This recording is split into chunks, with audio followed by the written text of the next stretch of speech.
Olá, mais uma vez peço licença para entrar em sua casa para apresentar esse programa que é feito do seu jeito, do nosso jeito, do jeito do Jonas. Para você entrar em contato conosco pelo e-mail jonasgrebe@ig.com.br, no Facebook é só colocar Facebook/do jeito do Jonas. Lá você pode assistir este e muitos outros programas que nós temos gravados. Já passamos de 80 programas já gravados no Facebook.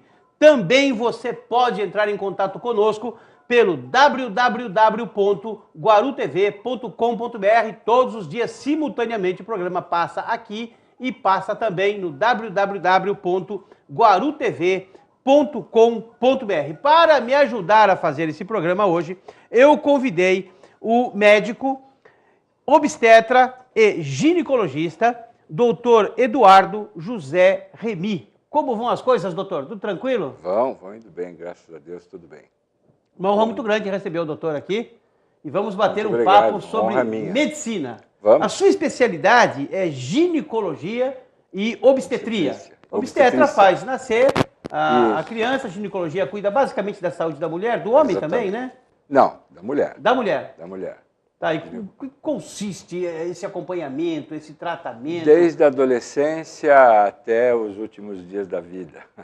Desde que o pediatra libera a criança, né? Libera a menina, então a jovenzinha adolescente, já com seus problemas de menstruação ou não, já pode ser acompanhada pela ginecologia nos consultórios, né? Nos ambulatórios.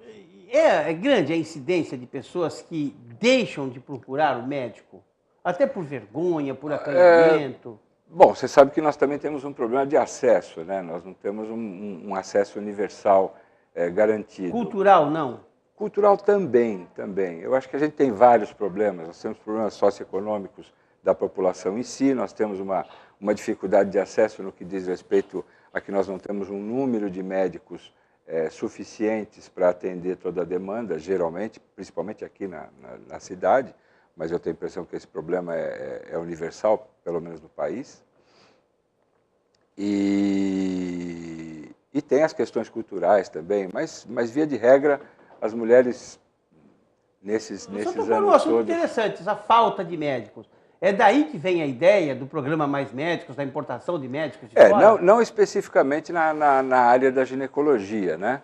Mas o programa Mais Médicos, ele tende a intensificar um tipo de profissional que nós não temos mais no país há muitos anos, que é o médico generalista, né? Aquele médico que tem uma visão holística do paciente, uma visão de todos os problemas desse paciente, muitas vezes até com envolvimento social, econômico, quer dizer, as dificuldades que levam às doenças principais que nós temos, principalmente na periferia das grandes cidades e no grande interior desse país, né? Por várias deficiências, por deficiências muitas vezes de falta de água encanada, de saneamento básico, de modo geral, de acesso aos serviços básicos, acesso à educação, etc. Tudo isso é um conjunto de situações que leva a doenças comuns, simples, muitas vezes, mas muitas vezes com gravidade. O senhor é a favor da importação desses médicos? Eu sou a favor do programa como um todo, já que essa decisão de não formar esse tipo de profissional foi uma decisão que nós tomamos lá no passado. Quando eu digo nós, eu digo inclusive a categoria.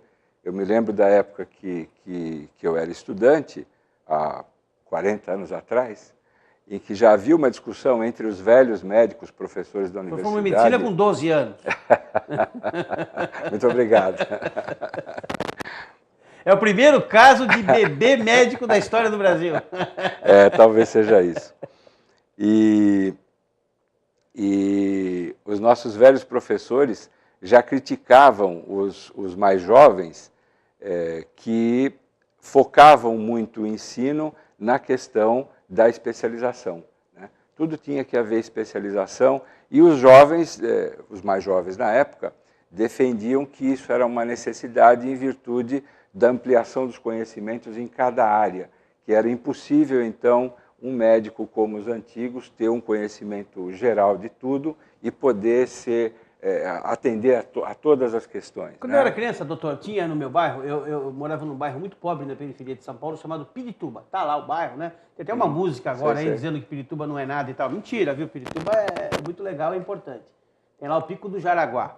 E lá tinha o doutor Taroso, que era um japonês, que atendia uma consulta muito barata, que as pessoas podiam pagar da periferia, e aquela fila enorme. E por que a fila enorme? De um lado, era bom, porque ele demorava para atender. E do outro era ruim, porque as pessoas ficavam na fila há muito tempo e ele era sozinho atendendo. Mas era impressionante, porque a pessoa podia ter qualquer tipo de problema, saía de lá com um diagnóstico e com um remédio. Ó, compra isso. Quando a pessoa não tinha, ele mesmo às vezes dava um remédio, e eu me lembro que algumas vezes eu fui levado. Eu me lembro de a minha avó estar sempre lá nesse doutor Taroso. Esse tipo de médico não existe mais? Esse tipo de médico não existe mais. Existe hoje a disciplina Medicina da Família, que inclusive já é uma residência médica, já é uma especialização, é um pouco paradoxal, mas é verdade, já é uma especialização, quer dizer, o sujeito se forma, tem aquele conhecimento geral, mas como ele não tem a prática da atividade, ele vai para fazer uma residência, mais 2 ou 3 anos, em Medicina da Família, para então poder exercer essa atividade. Esse tipo de médico nós não temos mais, nós temos muito pouco desses médicos. Eu volto a insistir, isso foi uma decisão nossa lá do passado. Econômica, inclusive, porque Econômica, o especialista ganha mais? Também, um pouco atraída pela indústria dos equipamentos, pela indústria farmacêutica, por todos os polos que cercam isso. É muito atraente você trabalhar com grandes máquinas, fazer grandes diagnósticos, utilizando grandes equipamentos, caros, etc, etc. Então, isso vai atraindo mais o jovem médico sempre à especialização.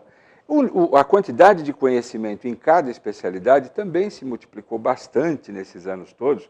Quer dizer, o crescimento da pesquisa em cada especialidade, ele cresce exponencialmente, né? Hoje é muito difícil, até dentro de uma determinada especialidade, você acompanhar dia a dia e estar atualizado efetivamente com tudo que acontece na tua especialidade. Então, essa foi uma decisão lá atrás, quer dizer, nós não vamos mais investir em médicos generalistas, nós vamos formar especialistas.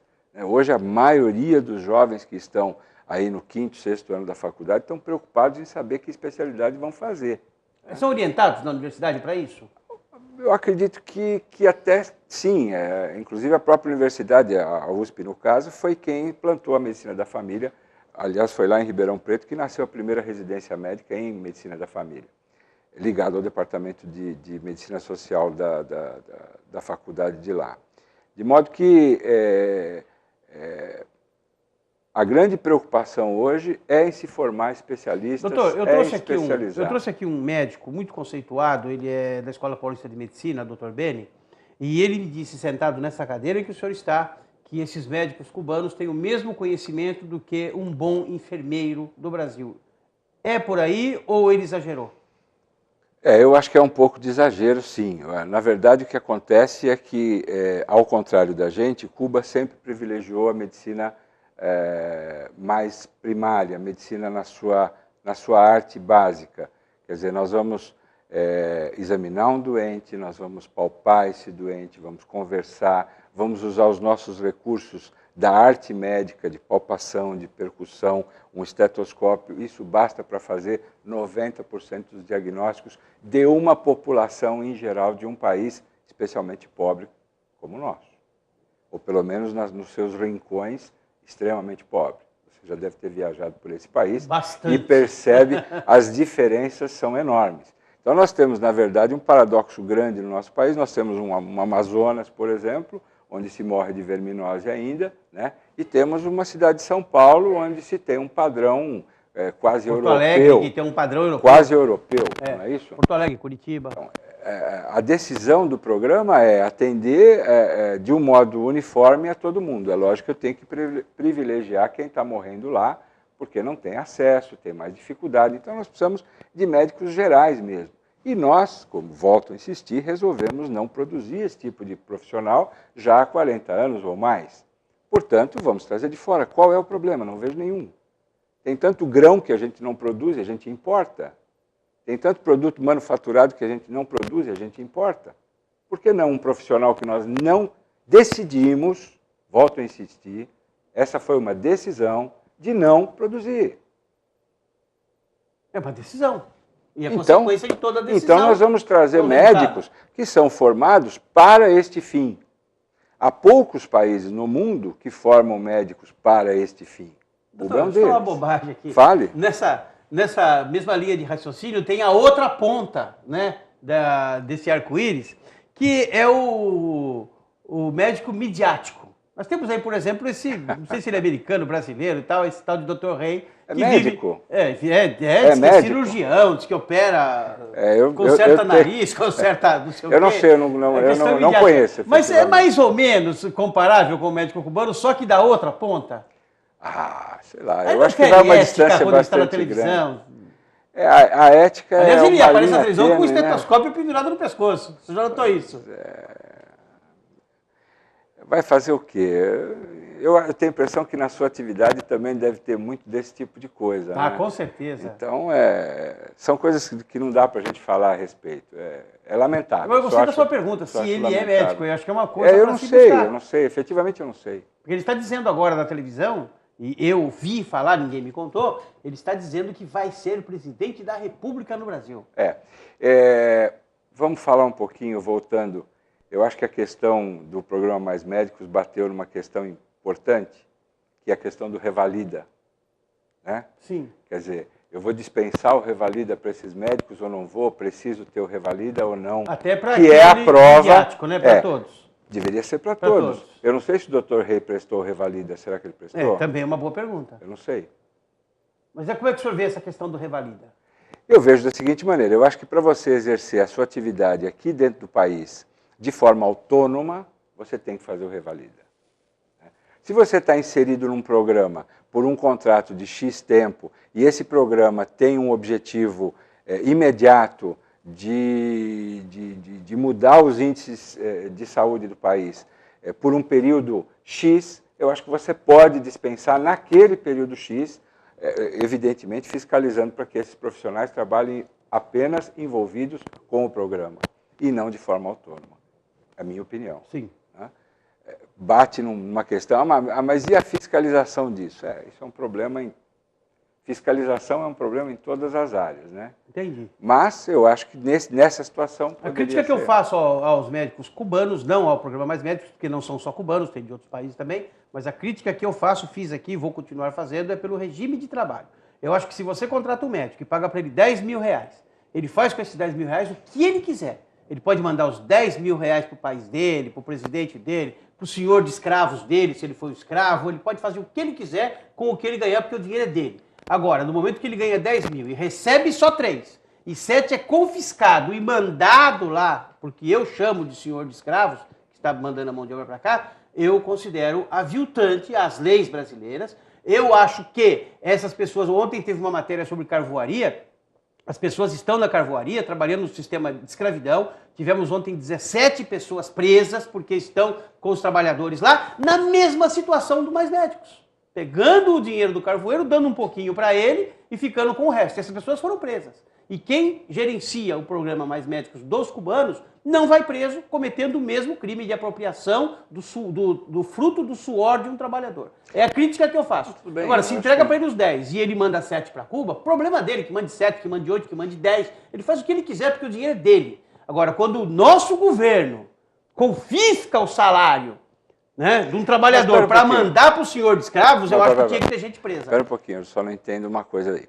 Por exemplo, vamos pegar um exemplo comum, que acontece hoje em qualquer lugar, inclusive no nosso município. A prefeitura paga uma organização social para recrutar mão de obra. Ok. Ela paga para quem? Eu não sei. Para a organização social. É ela que e ela distribui. contrata a mão de obra. E ela que ela contrata, doutor, e paga. É diferente você ter pessoas trabalhando e mandando o salário para outro lugar. A relação da mão de obra é com a organização social. Ok. Por exemplo... Mas essa pessoa, para estar na organização social, ela tem que subscrever a associação e fazer parte da associação. É diferente, doutor. Não. Contratado.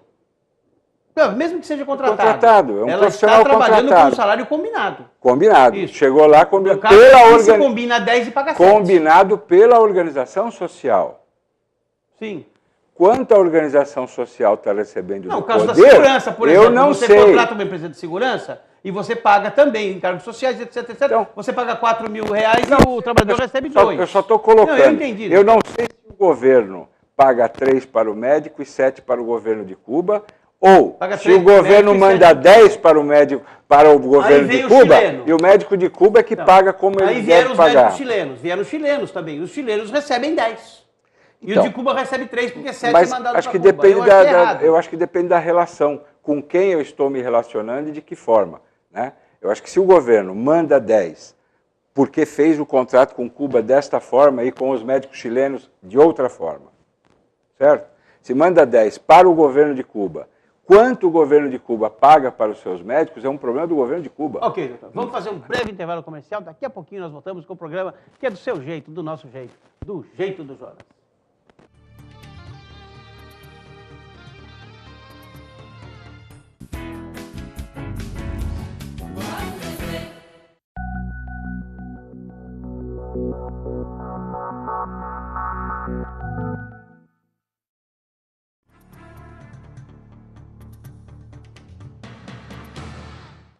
Estamos de volta para o segundo e último bloco do programa Do Jeito do Jonas. Hoje batendo um papo gostoso aqui com o doutor Eduardo José Remy, que é obstetra e ginecologista. Nós já falamos de bastante coisa e vamos continuar aqui com esse assunto muito legal. Para você entrar em contato conosco pelo e-mail jonasgreve@ig.com.br. Este programa concomitantemente, simultaneamente, passa também no www.guarutv.com.br, no Facebook, Facebook/Do Jeito do Jonas, lá tem esse programa e outros programas para você assistir à vontade, faça ali a sua programação, você assiste e tal. Para bater um papo conosco, fazer seu comentário, é só ir no ícone de busca do Facebook e colocar Jonas Grebe, você encontra a minha página, pede para ser amigo, vai ser aderido ali e vamos bater um longo papo, quero ouvir o seu comentário, a sua crítica, enfim, gostaria muito que você estivesse lá participando conosco. Muito bem, doutor Eduardo José Remy, a questão da saúde da mulher, questão da menstruação. É normal a mulher menstruar? Hoje em dia esse tema está um pouco polêmico, porque de repente ficou uma questão de ideologia ou até de fé, né? Então a gente vê comumente pacientes perguntarem, o senhor é a favor ou contra a menstruação, né? Porque fulano é a favor, porque fulano é contra. Acho que não é uma questão que se coloca dessa forma. Eu acho que é uma questão de você fazer uma análise diante das evidências que estão aí. E as evidências não são técnicas ou científicas, elas são históricas. Se você for analisar o mundo como um todo, quer dizer, os milhões de anos que nós existimos no mundo, você vai ver que faz muito pouco tempo que as mulheres menstruam tanto. Né? Então, não deve ser mesmo normal menstruar, até porque a menstruação nada mais é do que o resultado final de um ciclo frustrado, em que não houve a reprodução. E me parece que se alguém criou o período reprodutivo da mulher como um período fixo, estanque, que vai da puberdade até a menopausa, este é o período reprodutivo da mulher, não deve ter criado para que ela frustrasse todas as iniciativas da natureza. Mas, por outro lado, se ela engravidasse todo ano, também não caberia mais gente na Terra. Mas é o que aconteceu até o século XVIII, até o final do século XVIII. Mas a Terra era vazia, doutor. Até a Revolução Industrial foi isso que aconteceu. Bom, mas então nós temos que discutir a biologia e as questões sociais, né, e econômicas que nós vivemos hoje. Ainda existem questões religiosas aí que são contra qualquer tipo de contracepção. A questão toda é a seguinte, a menstruação das mulheres até o século XVIII, parece que já existem estudos mostrando que as mulheres não menstruavam mais do que 20 a 25 vezes durante a vida toda, porque o resto do período estavam ou grávidas ou amamentando. Ao passo que as mulheres modernas estão condenadas a menstruar a cada 500 a 600 vezes na vida. Se você for olhar ainda lá para o século XVIII, até o século XVIII, você vai ver que quem era a mulher doente era aquela que menstruava todo mês. Porque por alguma razão ela não podia engravidar, que não se sabia qual. E ela menstruava todo mês, E ela é que teria as doenças que nós começamos a colher aqui no século XX. E tinha, que são os miomas, a endometriose e outras doenças, a dor pélvica, etc, etc. Isso tudo, né, que está povoando a nossa... As mulheres morriam muito cedo também. Morriam mais cedo também. 40, 45 anos, elas eram descartadas. Exatamente. Então, não me parece que a menstruação seja uma coisa muito normal. O ciclo reprodutivo da mulher, que ocorre numa iniciativa da natureza a cada mês, vamos chamar assim, é para dispor a essa mulher da possibilidade de reprodução. Não havendo a reprodução, haverá a menstruação. Não é a menstruação que faz mal enquanto sangramento, mas me parece que o ciclo persistente, a tentativa persistente da natureza, incentivando você a fazer o que deve ser feito pela natureza, você dizendo que não, você vai pagar um preço. Mas e a frustração da menstruação através de medicamentos? Funciona? Então, é útil para a mulher? É aí entra a pílula, na verdade, porque a pílula anticoncepcional, surgida aí no final dos anos 40, 50 do ano passado, do século passado, digo, ela nasceu exatamente da gravidez. A pílula nasceu da gravidez. Na época se precisava descobrir ou inventar ou criar um método contraceptivo que fosse tão eficiente quanto que já existia, que já se sabia que funcionava, que era a ligadura das trompas, porém que fosse reversível, que pudesse retornar ao estado anterior a hora que parasse. Okay.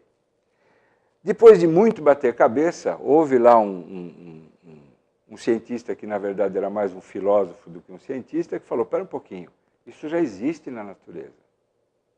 Isto é a gravidez. A mulher grávida não engravida. E não é por falta de espaço. Ela engravidou hoje, ela fica 9 meses se relacionando sem evitar e não engravida novamente. Aí foram estudar o que acontecia com a mulher assim que ela engravidava. E perceberam que assim que há fecundação, a função ovariana é paralisada. Os hormônios, ao invés de serem cíclicos, passam a ser tônicos, constantes. E isso faz com que não haja mais ovulação pelos ovários. Então, durante esse período, os ovários não funcionam, elas não ovulam, portanto, elas não engravidam. Aquele desperdício é usado para a formação do bebê. Portanto, a gestação é um estado anovulatório. Criaram a pílula. Vamos dar os 2 hormônios de forma contínua e não cíclica. Com isso, nós vamos inibir o ovário. A mulher que toma anticoncepcional não menstrua? E aí é que está. Aí é que está. Menstrua. Menstrua. Você sabe por quê? Porque quando criaram o anticoncepcional, era um vidrinho com 30 comprimidos, nos anos 50. Sim. Você tomava um todo dia e não parava. O que acontecia? Você não menstruava. Você menstruava. Você não menstruava. Tomando continuamente, você não menstruava. O que aconteceu? Foi um fracasso de vendas. Primeiro, as mulheres não sabiam que aquilo poderia ser um método eficiente. Portanto, elas tinham que menstruar. Estavam grávidas também. Elas tinham que menstruar para ter certeza que elas não tinham engravidado. Isso. E segundo, a questão preconceitual de que eu tenho que menstruar. Nós já estávamos no século XX. Senão eu não sou saudável. Nós já estávamos no século XX. Já existia esse conceito que eu não sei de onde vem, que diz que a menstruação é a saúde da mulher, né? Já existia isso. Portanto, foi um fracasso de vendas lá no mercado norte-americano. Então, a indústria criou o regime 21/7. Então, eu tomo 21 dias e descanso 7. Nesses 7 que eu descanso, eu sangro. Que, na verdade, não pode ser chamado de menstruação. Se você considerar que a menstruação é produto de uma série de eventos e que esses eventos não acontecem quando você toma a pílula, esse sangramento não pode ser chamado de menstruação. Se você tomar 30 comprimidos... Se você tomar continuamente, você não menstrua. Não menstrua. Precisou passar 60 anos.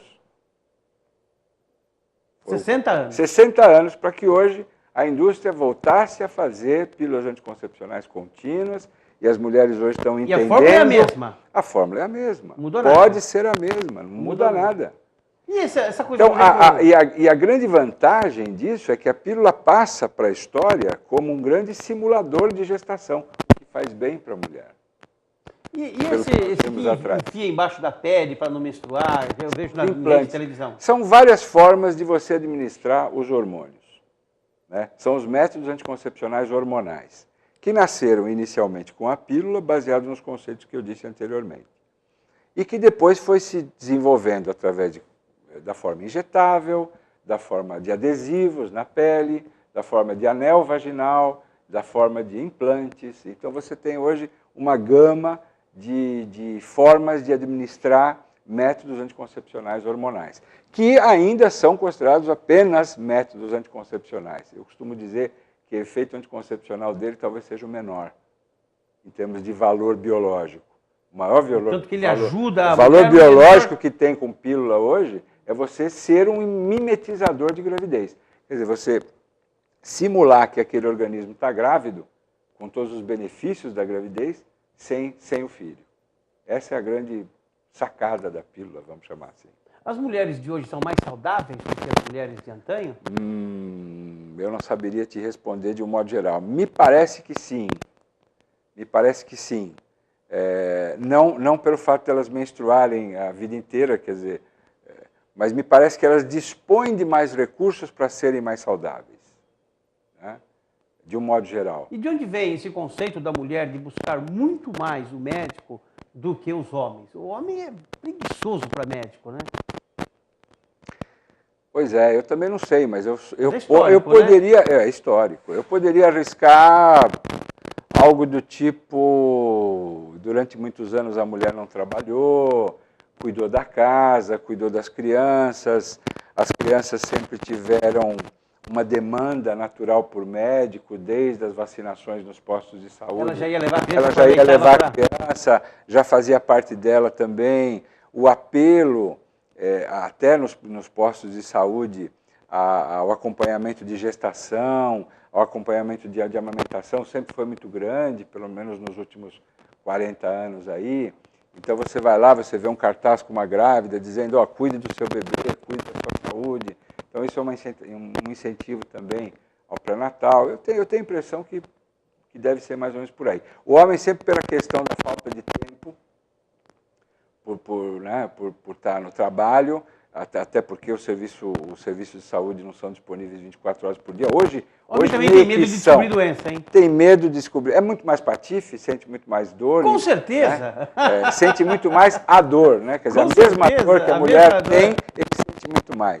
E assim por diante. Doutor, infelizmente, a minha censura ali está dizendo que o tempo acabou. E quando ela fala aqui no meu ponto, acabou, não tem outro jeito a não ser de conceder 30 segundos para o seu comentário final e para falar tchau. Bom, eu gostei muito da oportunidade de estar aqui conversando com você. Eu acho que a forma como você conduz esse bate-papo é muito boa, muito produtiva, dá muita liberdade para a gente falar. E eu desejo a você vida longa desse programa. Amém. Uma honra muito grande receber aqui o doutor Remy, que é obstetra, ginecologista, e nos deu aqui uma aula não só sobre medicina, mas também sobre política. Porque, obviamente, que esse esclarecimento, principalmente sobre essa forma de atuar do médico cubano, faltava aqui nesse programa. Ninguém ainda tinha nos comunicado dessa forma como o senhor fez, e eu agradeço muito por o senhor ter estado aqui conosco. Que Deus te abençoe e te guarde, que faça resplandecer o seu rosto sobre ti e te dê a paz.